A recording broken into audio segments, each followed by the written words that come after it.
গোলাঘাটৰ DRD সভাকক্ষৰ যি সভাকক্ষত ড্ৰাগছ বিৰোধী সজাগতাৰ যি কৰ্মশালা অনুষ্ঠিত হোৱাত আমি যথেষ্ট আনন্দিত হৈছোঁ।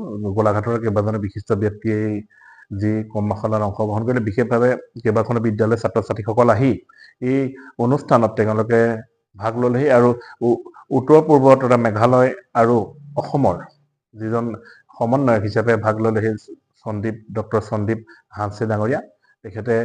তেখেতৰ যি তত্ত্বগধুৰ তথা মননশীল যি তেখেতৰ ড্ৰাগছৰ যি সজাগতা সম্পৰ্কে যি বক্তব্য প্ৰদান কৰিলে, আমি অখিল ভাৰতীয় পতাকা মহাসভাৰ তৰফৰ পৰা ধন্যবাদ জ্ঞাপন কৰিলোঁ। আৰু গোলাঘাটৰ যিকেইজন বিশিষ্ট ব্যক্তি উপস্থিত থাকিলে আমি সেই সকলোলৈকে ধন্যবাদ জ্ঞাপন কৰিলোঁ। আৰু এইখিনিতে এটা কথা উল্লেখ কৰিব লাগিব যে অখিল ভাৰতীয় পতাকা মহাসভাই অকল সংবাদ সেৱাতে একান্তমতে লাগি নাথাকি আমি যথেষ্টখিনি কামত নিয়োজিত হৈছোঁ। দেখা যায় যে বানপানীৰ সময়ত হওক বা কোভিড সৃষ্ট পৰিৱেশৰ সময়তো আমি যথেষ্ট ৰাইজৰ মাজত কাম কৰিছিলোঁ আৰু দুখীয়া আৰ্তজনৰ ক্ষেত্ৰতো যি আমি বিপদৰ সময়ত এষাৰ যি মাত মাতো, সেই ধাৰাবাহিকতা আমি ৰক্ষা কৰি আছোঁ। দেখা যায় যে এতিয়া ড্ৰাগছৰ ক্ষেত্ৰত যি সজাগতা, সেই সজাগতাৰ ড্ৰাগছৰ যি বৰবিষ সঠিক ড্ৰাগছৰ যি কৰাল গাঠত ইতিমধ্যে যুৱ প্ৰজন্ম শেষ হৈছে, সেই যুৱ প্ৰজন্মৰ হৈও আমি সজাগতা সৃষ্টি কৰিছোঁ। আমি এই ক্ষেত্ৰত বহুখিনি কাম কৰিবলৈ বাকী আছে। এয়া মাত্ৰ আমাৰ সামান্য প্ৰয়াস। এই ক্ষেত্ৰত গোলাঘাট জিলা প্ৰশাসন, গোলাঘাট জিলাৰ যি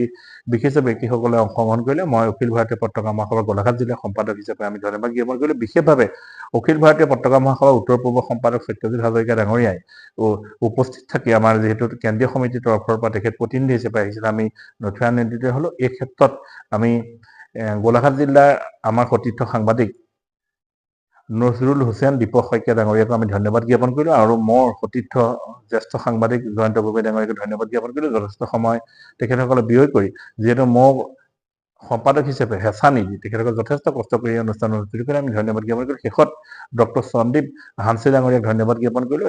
তেখেতৰ যি এটা বিশাল দল, ৬-৭ জনীয়া এটা দল আহি তেখেতসকলে সজাগতা সৃষ্টি কৰিলে, আমি তাৰ বাবে ধন্যবাদ জ্ঞাপন কৰিলোঁ।